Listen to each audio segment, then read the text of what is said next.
মৰমৰ ছাত্ৰ-ছাত্ৰীসকল, আজি দ্য ৰোড নট টেকেন কবিতাটিৰ প্ৰশ্ন উত্তৰসমূহ আলোচনা কৰিবলৈ লৈছোঁ। আশা কৰোঁ তোমালোকে মনোযোগেৰে শুনি যাবা। আৰু যদি ভিডিঅ'টিৰ পৰা অলপো উপকৃত হোৱা তেতিয়াহ'লে চেনেলটো ছাবস্ক্ৰাইব কৰিব নাপাহৰিবা। এতিয়া মূল প্ৰশ্নসমূহলৈ আহোঁ। Question number 1. Where does the traveler find himself? পথিকগৰাকীয়ে নিজক ক'ত পাইছিল? What problem does he face? তেওঁ কেনেকুৱা ধৰণৰ প্ৰব্লেমৰ মুখামুখি হৈছিল? Answer. The traveler find himself in a yellow wood.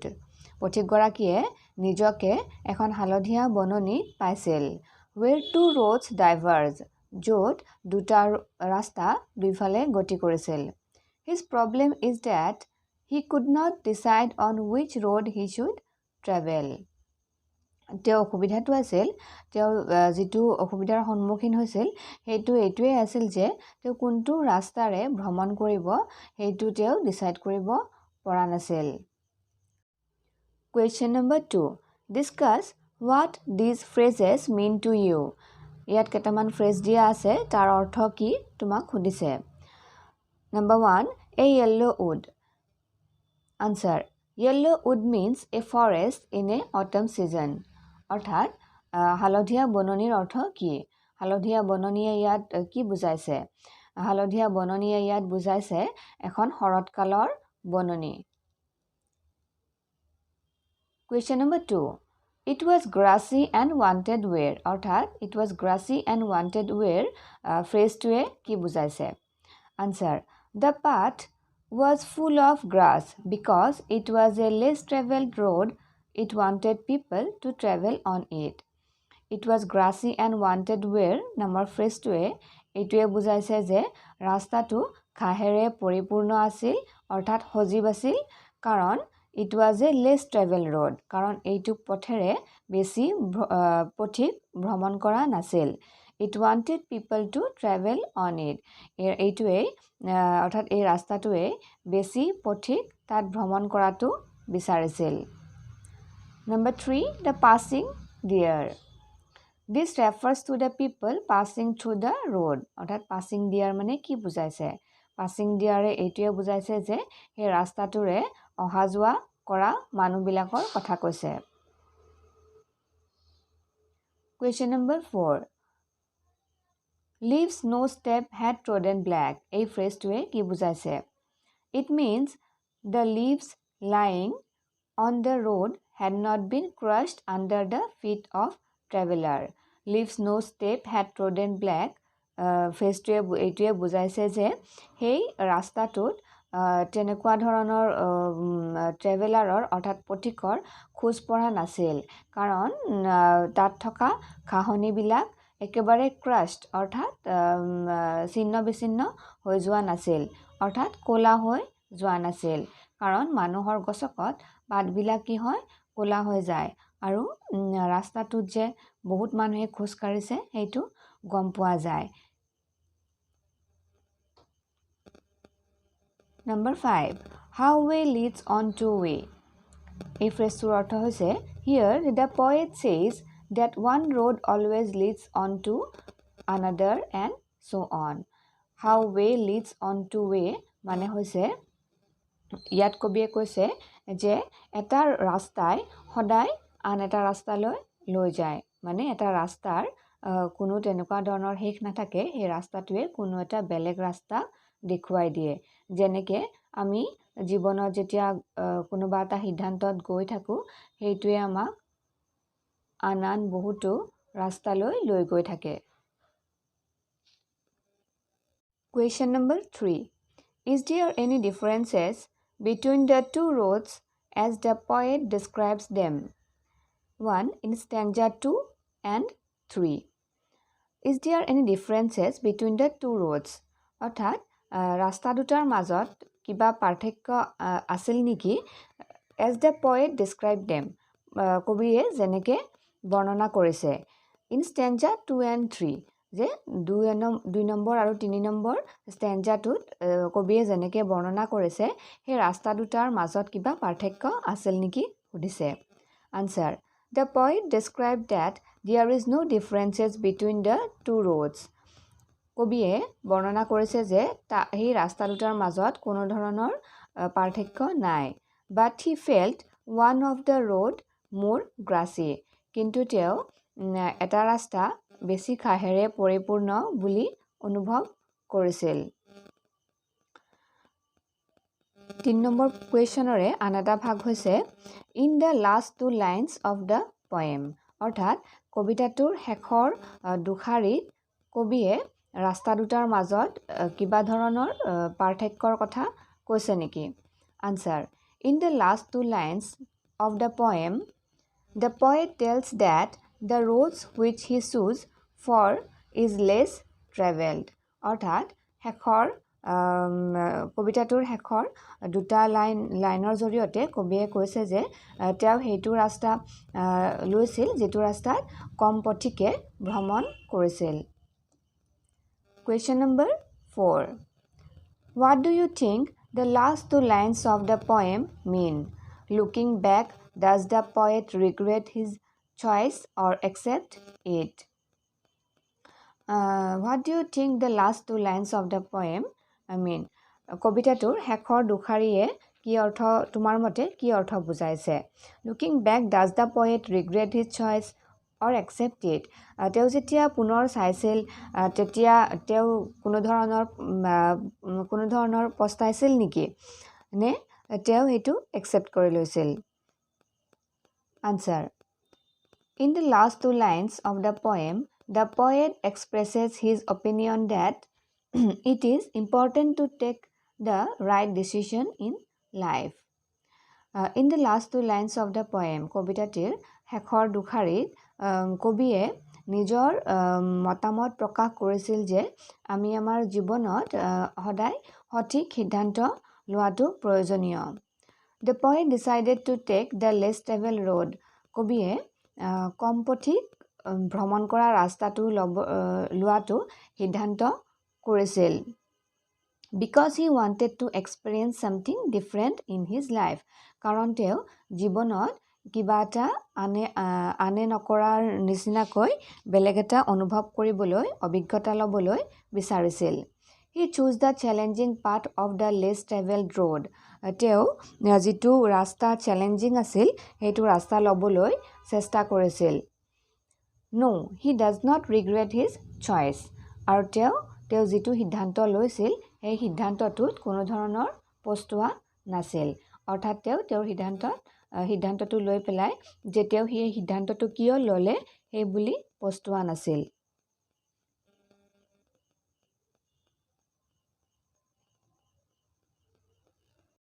Next question. Have you ever had to make a difficult choice? Or do you think you will have difficult choices to make? How will you make the choice? For what reason? এই প্ৰশ্নটোৰ জৰিয়তে তুমি কি কৰিবা সেইটো সুধিছে. Have you ever had to make a difficult choice? অৰ্থাৎ তোমাৰ সন্মুখত কেতিয়াবা এনেকুৱা টান কিবা পৰিস্থিতি আহিছিল নে যে তুমি এইটো কৰিবা নে সেইটো কৰিবা সিদ্ধান্ত ল'ব লগা হৈছিল? আৰু তোমাৰ সন্মুখত এনে পৰিস্থিতি আহিলে তুমি কি কৰিবা তাকে সুধিছে. ইয়াতে তোমাৰ উত্তৰটো ইয়েছো হ'ব পাৰে বা নো হ'ব পাৰে. তুমি নিজৰ মতেও এইটো উত্তৰটো লিখিব পাৰা. ইয়াতে মই লিখা ধৰণে হ'ব. Answer. No, I never got such an experience. যে নহয় মই এনেকুৱা কোনো ধৰণৰ অভিজ্ঞতা আগতে পোৱা নাছিলোঁ. If I ever face such situation, I will take decision after considering all the pros and cons of the situation. আৰু যদি মই তেনেকুৱা ধৰণৰ কিবা পৰিস্থিতিৰ সন্মুখীন হওঁ তেতিয়া মই সেই পৰিস্থিতিটোৰ সকলো ধৰণৰ প্ৰজ এণ্ড কনছ মানে ভাল আৰু বেয়া অৰ্থাৎ positive sides and negative sides সকলোবিলাক ছাইড চাই পেলাইহে মই সিদ্ধান্ত ল'ম. Next, after you have made a choice, do you always think about what might have been or do you accept the reality? তুমি after you have made a choice এটা সিদ্ধান্ত লোৱাৰ পিছত তুমি সেইটোৰ বিষয়ে ভাবা নেকি যে মই এইটো কিয় ল'ব নালাগিছিল মই লোৱাটো ভুল হ'ল নে তুমি বাস্তৱটো একচেপ্ট কৰি লোৱা, বাস্তৱক আদৰি লোৱা। ইয়াৰ উত্তৰটো হ'ব আনচাৰ আই টেক ডিচিজন ৱাইজলি, যে মই কোনো ধৰণৰ সিদ্ধান্ত অতি জ্ঞানেৰে বা চালি জাৰি চাই লওঁ। Once I take the decision, I never think about what might have been because I always accept the reality. আৰু মই কোনো ধৰণৰ তেনেকুৱা কথা ভাবি নাথাকোঁ, কাৰণ মই বাস্তৱক একচেপ্ট কৰি লওঁ, বাস্তৱত মই সন্মতি প্ৰকাশ কৰোঁ। এইখিনি আছিলে পাঠৰ উল্লেখ থকা প্ৰশ্নসমূহ আৰু ইয়াৰ উত্তৰসমূহ। ইয়াৰ লগতে আমি কিছুমান MCQ অৰ্থাৎ মাল্টিপল চইচ কুৱেশ্যন আলোচনা কৰিম। Number 1, what does the poem speak about? এই কবিতাটোত কিহৰ বিষয়ে কোৱা হৈছে বা কবিতাটোৱে কি কৈছে? ইয়াৰে 4টা অপশ্যন আছে, সেইকেইটা হৈছে about the plight of the roads, about the people, about two roads, about the choices made by people. অৰ্থাৎ about the plight of the roads, ৰাস্তাটোৰ দুৰ্দশাৰ কথা বুজাইছে নে about the people, মানুহৰ কথা বুজাইছে যে নে দুটা ৰাস্তাৰ কথা বুজাইছে নে about the choices made by the people, অৰ্থাৎ মানুহে কি সিদ্ধান্ত লয় সেইটো বুজাইছে। ইয়াৰে উত্তৰটো হ'ব about the choices made by the people. Question number 2, which thing decides a person's future according to this poem? এই কবিতাটোৰ মতে কিহে মানুহৰ কোনো এজন ব্যক্তিৰ ভৱিষ্যত নিৰ্ণয় কৰে? The path one who chooses to walk, the path one loves behind, the regrets, the success. The path one who chooses to walk, অৰ্থাৎ মানুহে যিটো ৰাস্তাত খোজ কাঢ়িব, অৰ্থাৎ যিটো ৰাস্তাত যাম বুলি সিদ্ধান্ত লয় সেইটো the path one leaves behind, নে যিটো ৰাস্তা মানুহে এৰি আহে সেইটো the regrets, নিজৰ পস্তাৱাবোৰ, অৰ্থাৎ যেনেকুৱাকৈ পস্তাই জীৱনত সেইবিলাকে, নে ছাকচেছ, নে তেওঁৰ ছাকচেছে। ইয়াৰ শুদ্ধ উত্তৰটো হ'ব the path one who chooses to walk. Question number 3, what is the message of this poem? এই কবিতাটোৱে কি মেছেজ দিব বিচাৰিছে? ইয়াৰ অপশ্যন কেইটা হৈছে be wise while choosing and taking decision, যে সিদ্ধান্ত লোৱাৰ ক্ষেত্ৰত কি হ'ব লাগে? বি ৱাইজ, অৰ্থাৎ জ্ঞান থাকিব লাগে আৰু বহুত চিন্তা কৰিব লাগে। নে টু roads are confusing, যে দুটা ৰাস্তা বহুত confusing. roads is nothing but a pathway, all the above, নে গোটেইকেইটাই। ইয়াৰে শুদ্ধটো হ'ব be wise while choosing and taking, অৰ্থাৎ জ্ঞাত হোৱা যেতিয়া তুমি কোনো এটা ৰাস্তা চইচ কৰিবা আৰু ল'বা। Question number 4, why is the poet asking to be wise while choosing a pathway? কবিয়ে কিয় যেতিয়া কোনো এটা সিদ্ধান্ত বা ৰাস্তা আমি ল'ম তেতিয়া জ্ঞাত হ'বলৈ কৈছে, অৰ্থাৎ আমি ভালকৈ চালি জাৰি চাই ল'ব কৈছে? অপশ্যন কেইটা হৈছে because it is the only one road, কাৰণ এইটো মাত্ৰ এটা ৰাস্তা। Because there is no' going back option, কাৰণ আমি যেতিয়া কোনো এটা সিদ্ধান্ত লওঁ আৰু আমি বেক হৈ ঘূৰি আহিব নোৱাৰোঁ। Because it is one sided road, কাৰণ এইটো একপক্ষীয় ৰাস্তা। নান অফ দ্য এবভ, কোনো এটাও নহয়। ইয়াৰে শুদ্ধ উত্তৰটো হ'ব because there is no' going back option, অৰ্থাৎ উভতি অহাৰ কোনো আমাৰ জীৱনত অপশ্যন নাথাকে যেতিয়া আমি কোনো এটা সিদ্ধান্ত লৈ পেলাওঁ। Question number 5, road is compared to, অৰ্থাৎ ৰাস্তা কিহৰ লগত কম্পেয়াৰ কৰা হৈছে? চইচ, শ্বেপ, ভিলেজ নে চিটি? ইয়াৰে উত্তৰটো হ'ব choice. Which season has been shown in the poem? এই কবিতাটোত কোনটো ছিজনক দেখুওৱা হৈছে বা কোনটো ছিজনৰ কথা কোৱা হৈছে? স্প্ৰিং, ছামাৰ, উইণ্টাৰ নে অটম? ইয়াৰে শুদ্ধ উত্তৰটো হ'ব অটম, অৰ্থাৎ শৰৎকালৰ কথা কোৱা হৈছে। What is the meaning of wanted were in the poem? wanted wereৰ মিনিংটো এই পয়েমটোত কি কোৱা হৈছে? not stepped by the many people, in bad condition, walked over by many people নে কোনো এটাও নহয়?